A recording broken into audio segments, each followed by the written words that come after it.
अच्छे लोगों के साथ ही बुरा क्यों होता है? क्यों हर बार उन्हीं को परीक्षा देनी पड़ती है? उसके अलावा जो बुरे लोग होते हैं वह तो खुश रहते हैं, अपने जीवन में हर तरह का सुख पाते हैं, लेकिन जो अच्छे होते हैं उन्हीं के साथ सारी की सारी बुराइयां, उन्हीं के साथ सारे के सारे बुरे कर्म होते हैं। उन्हीं को सारी की सारी दुख तकलीफ और मुसीबतों का अकेले ही सामना करना पड़ता है। ये ऐसा क्यों होता है? जो अच्छे मनुष्य होते हैं उन्हें ही सदा क्यों परीक्षा देनी पड़ती है? भगवान उन्हीं की परीक्षा क्यों लेता है? उन्हीं के जीवन में सारी बाधाएं क्यों डालता है? इसके अलावा जो भगवान को मानता नहीं है वह कभी उनके दर्शन नहीं करता है, कभी दान वगैरह नहीं करता है। वह तो अपने जीवन में बहुत खुश रहता है, सुखी रहता है, हर तरह की सुख सुविधा उसे मिली होती हैं। तो आइए दोस्तों, आज हम इसके बारे में बात करते हैं। हर किसी के मन में आज के समय में ये प्रश्न जरूर रहता है कि हम प्रभु जी की इतनी पाठ पूजा करते हैं, उनके चरणों में रहते हैं, उनकी आज्ञा के अनुसार काम करते हैं, तो फिर हमें ही इतने दुख क्यों मिलते हैं? हर समय हमारी ही परीक्षा क्यों ली जाती है? हमारे ही जीवन में इतने दुख तकलीफ़ें और दोष क्यों आते हैं जिससे हमें परेशानी होती है? हम दूसरों को देखते हैं तो वह इंसान प्रभु की कोई पूजा नहीं करते, कोई दान धर्म नहीं करते, लोगों के साथ धोखाधड़ी करते हैं और उनको बुरा बुरा बोलते हैं और कई प्रकार की लोगों के बारे में उल्टी सीधी बातें करते हैं, जबकि हम ऐसा कुछ नहीं करते हैं। तो ऐसे विचार वाले व्यक्ति हमेशा खुश कैसे रहते हैं? उनको प्रभु कोई कष्ट या दुख क्यों नहीं देते हैं? सिर्फ अच्छे लोगों को ही क्यों देते हैं? तो दोस्तों, आज हम इस कथन के बारे में अच्छे से बात करेंगे कि गीता में श्री कृष्ण जी ने इस बात का उत्तर कैसे दिया है, और इसको हम एक कहानी के माध्यम से जानेंगे जो कि श्री कृष्ण जी ने अर्जुन को सुनाई थी। दोस्तों, एक बार की बात है, जब अर्जुन बहुत परेशान थे तो वह श्री कृष्ण जी के पास चले गए।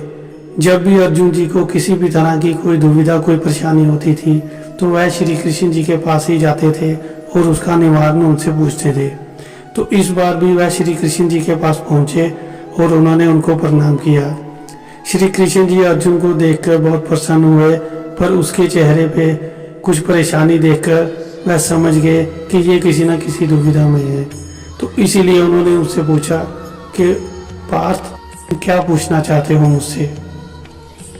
तो अर्जुन जी ने पूछा, मन में एक प्रश्न है जो कि मुझे बहुत ही सताया जा रहा है, मुझे समझ में नहीं आ रहा कि ऐसा क्यों होता है। तो कृष्ण जी ने पूछा कि वह कौन सा सवाल है? तो अर्जुन जी बोले कि मेरे मन में ये सवाल है कि जो अच्छे लोग होते हैं, जो अच्छे कर्म करते हैं, उन्हीं के साथ बुरा क्यों होता है? उन्हीं को इतनी परीक्षा क्यों देनी पड़ती है? उन्हीं को इतना कष्ट क्यों मिलता है? इस जन्म में किए गए कर्मों की सजा क्या इसी जन्म में मिलती है कि हमें इस जन्म में पिछले जन्मों की सजा मिलती है? मैं यही बात से परेशान हूँ और यही बात सोच रहा हूँ। तो कृष्ण जी ने अर्जुन जी को बताया। उन्होंने कहा, ऐसी बात नहीं है। जो व्यक्ति इस जन्म में जो काम करता है, जो कर्म करता है, उसे इसी जन्म में उसका फल मिलता है, और पूर्व जन्म में जो उसने किया होगा, चाहे वो अच्छा कर्म होगा चाहे वो बुरा कर्म होगा, का हिसाब देना ही पड़ेगा। ये जो संसार है, ये जो जन्म है, ये जो जीवन है, ये कर्मों के बिहाफ पे ही चलता है। जैसे ही हम कर्म करेंगे वैसा ही आगे जीवन मिलेगा, वैसे ही खुशहाली आएगी और वैसे ही हमारे जीवन में दुख और दोष आएंगे। कृष्ण जी ने कहा, एक कहानी के माध्यम से मैं यहाँ तुम्हें समझाता हूँ कि ये कर्मों का सिलसिला कैसे चलता है और क्यों अच्छे लोगों को ही परीक्षा देनी पड़ती है। तो कृष्ण जी ने अर्जुन जी को बताया, एक बार की बात है, दो व्यक्ति एक नगर में रहते थे। एक व्यक्ति बहुत ही पाठ पूजा करता था, प्रभु के चरणों में लीन रहता था, वह दान धर्म भी बहुत करता था, सुबह शाम प्रभु का नाम जपता रहता था। लोगों के साथ अच्छी बातें करता था, अच्छा व्यवहार करता था और लोगों की हर तरह की कोई भी परेशानी हो तो वह उनकी मदद करता था। और उसी वहीं पर एक दूसरा व्यक्ति जो था वह भगवान पे कोई विश्वास नहीं रखता था। वह लोगों के साथ बुरा व्यवहार करता था, उनको बुरे शब्द भी बोलता था। तो जो अच्छा व्यक्ति था वह सुबह शाम मंदिर जाता था, पूजा करता था, दान धर्म करता था और लोगों के साथ अच्छी बातें करता था। तो सब लोग उसे बहुत ही अच्छा बोलते थे और अच्छा समझते थे, उसके चरित्र की अच्छी बातें करते थे। लेकिन उसके जीवन में बहुत सारे दुख और कष्ट होते थे। उसे हर वक्त कोई ना कोई शारीरिक परेशानी रहती थी, उसके घर में कोई ना कोई बाधा चली रहती थी, जिसकी वजह से उसके घर में जहाँ उसके जीवन में परेशानी रहती थी, उसके घर में सुख शांति नहीं रहती थी, धन समृद्धि भी बहुत कम रहती थी। पर वह पूजा पाठ करता रहता था और प्रभु जी की भक्ति में लीन रहता था। वहीं जो दूसरा व्यक्ति था वह कभी मंदिर वगैरह भी नहीं जाता था और लोगों के साथ छीना झपटी कर उनका जो भी धन था वो ले लेता था, कईयों के घरों में चोरी भी करता था। तो हर की बात है, बहुत तेज बारिश हो रही थी, मंदिर में भी पुजारी के सिवाय और कोई नहीं था। तो जब दूसरा व्यक्ति था वो वहाँ पर मंदिर के बाहर गया, वहाँ पर वह लोगों के जूते चप्पल चुरा लेता था। तो उसने देखा यहाँ पर तो कुछ भी नहीं है, इसलिए वह मंदिर के अंदर की तरफ चला गया। क्योंकि बारिश बहुत हो रही थी, उसने सोचा मैं अंदर चला जाता हूँ। जैसे वो अंदर गया तो उसने वहाँ पर मंदिर के अंदर भगवान जी के हार श्रृंगार वाले गहने उन मूर्तियों पर देखे। तो उसके मन में लालच भर गया और उसने ये सारे गहने चोरी कर लिए। और उसी समय जो अच्छा व्यक्ति था वह भी वहाँ पर माथा टेकने के लिए आ गया। वह मंदिर में माथा टेकने के लिए गया तो उसने देखा वहाँ तो कोई गहने ही नहीं है, प्रभु का हार श्रृंगार कुछ भी नहीं हुआ है। इतने में पुजारी वहाँ पर आ गया और उसने शोर मचा दिया, अरे तुमने सारे गहने चुरा लिए, कहाँ गए सारे गहने। तो वह व्यक्ति डर गया और वहाँ से भागने लगा। इतने में लोगों ने उसे पकड़ा और उसे मारने लगे और वह पता नहीं कैसे अपनी जान बचाकर भागते भागते मंदिर के आगे गया।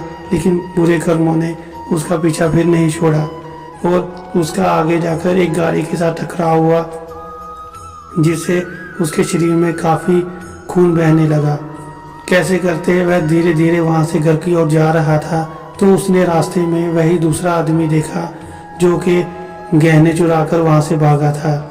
वह बहुत ही खुश था और ज़ोर ज़ोर से बोल रहा था, अरे वाह, मेरे हाथ में तो खजाना लग गया, मैं अब आराम से जीऊँगा, ऐशो आराम से जीऊँगा। दादी के मन में बहुत ही ज़्यादा गुस्सा आया और वह घर जाकर प्रभु जी के सामने बैठा और बोला, हे प्रभु, मैं तो अच्छा हूँ, मैं तो आपकी पूजा करता हूँ, मंदिर में भी आपके दर्शन के लिए गया, लेकिन उल्टा आपके गहनों की चोरी का इल्ज़ाम मुझ पर लग गया। नगर में सब लोगों ने मुझे मारा और उनकी नज़रों में मैं एक चोर बन गया। और मैं जब आपके चरणों में रहता हूँ, इतनी पूजा करता हूँ, अपनी तरफ से सारा दान धर्म भी करता हूँ, फिर भी मेरे साथ ऐसा क्यों हो रहा है। तो उस व्यक्ति ने भगवान जी के साथ ये गिला शिकवा किया और भगवान जी की पूजा करनी बंद कर दी। ऐसे ही कुछ समय बीतता गया। जब बीते बीते वह थोड़ा बूढ़ा हो गया तो दोनों इंसानों की मौत हो गई। मृत्यु के बाद जब वह ऊपर यमराज जी के वहाँ पहुँचे तो यमराज जी ने दोनों को वहाँ पर कटघरे में खड़ा कर लिया। तो जब उस पहले इंसान ने दूसरे इंसान को देखा तो उन्होंने बोला कि यमराज जी, ये तो बहुत ही बुरा इंसान है, आप उसके कर्मों की सज़ा मुझे दे रहे हैं, मैं इतना बुरा नहीं हूँ, ये मुझसे ज़्यादा बुरा है।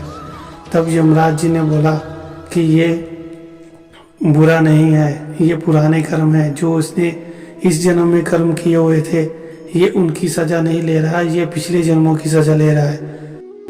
फिर वह व्यक्ति बोला कि मैंने तो इस जन्म में अच्छे कर्म किए थे, फिर मुझे क्यों सज़ा मिल रही है। तो यमराज जी ने उसे बोला, पुत्र, मैं तुम्हें बताता हूँ, जिस दिन तुम गाड़ी से टकराए थे और तुम्हारा खून निकला था, वह दिन तुम्हारा इस पृथ्वी पे आखिरी दिन था। तुम्हारी उस दिन मृत्यु होने वाली थी, लेकिन तुम्हारी पूजा पाठ और दान ने, भक्ति ने तुम्हें आगे जीवन बख्श दिया, तुम्हारी ज़िंदगी और बढ़ा दी, वरना तुम उसी दिन मर जाते। और ये जो दूसरा व्यक्ति है जो आज तुम्हारे सामने खड़ा है, इसने पिछले जन्म में बहुत ज़्यादा दान धर्म पुण्य किए थे। इस युग में इसका राज्य योग था, लेकिन इस युग में इसने ऐसे बुरे कर्म किए कि वो जो भी राजयोग था एक छोटी सी माया की गुठली बन गया। इसलिए बस इसको वो थोड़ी सी माया मिली और इसने अपना सारा का सारा जीवन उसी में व्यर्थ कर दिया। तो अगर तुम पाठ पूजा करते हो, अच्छे कर्म करते हो, तो उन कर्मों का फल तुम्हें इसी जन्म में मिल जाता है। लेकिन पिछले जन्मों में तुमने जो भी किया था का जो भी फल था तुम्हें इस जन्म में मिलेगा, लेकिन उनको तुम सिर्फ पूजा पाठ के ज़रिए ही, भगवान की भक्ति के ज़रिए ही अपने बुरे कर्मों को अच्छे कर्मों में बदल सकते हो। तभी तुम अच्छे कर्म करोगे तो इस जन्म में तुम अपने बुरे कर्मों को भी अच्छे कर्मों में बदल सकते हो। तो कृष्ण जी ने अर्जुन जी को बोला, अर्जुन क्या तुम मेरी बात से सहमत हो? अब तुम्हें तुम्हारे प्रश्न का उत्तर मिल गया।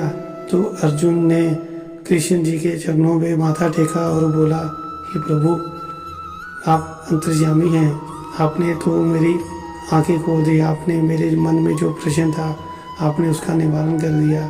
इस पृथ्वी पे जो भी कोई रह रहा है, जो भी कोई जीवन ले रहा है, अगर वह प्रभु भक्ति करेगा तो उसके इस जन्म के सारे कर्म अच्छे ही होंगे और पिछले जन्म के जितने भी बुरे कर्म थे वह भी अच्छे कर्मों में बदल जाएंगे। और जितने भी बुरे कर्म थे जिनका हमें बहुत ही ज़्यादा नुकसान होने वाला था, बहुत ही ज़्यादा कष्ट होने वाला था, वह आप अपनी भक्ति के माध्यम से उसको थोड़ी थोड़ी सी मुसीबतों में, थोड़ी थोड़ी सी रुकावटों में पूरा कर देंगे और वह कर्म हमारे कम हो जाएंगे, कट जाएंगे। उन्होंने श्री कृष्ण जी के चरणों में माथा टेका और बोले जय श्री कृष्ण। दोस्तों, अगर आपको हमारी दी गई जानकारी अच्छी लगे तो इस वीडियो को लाइक और सब्सक्राइब ज़रूर करिएगा। जय श्री कृष्ण।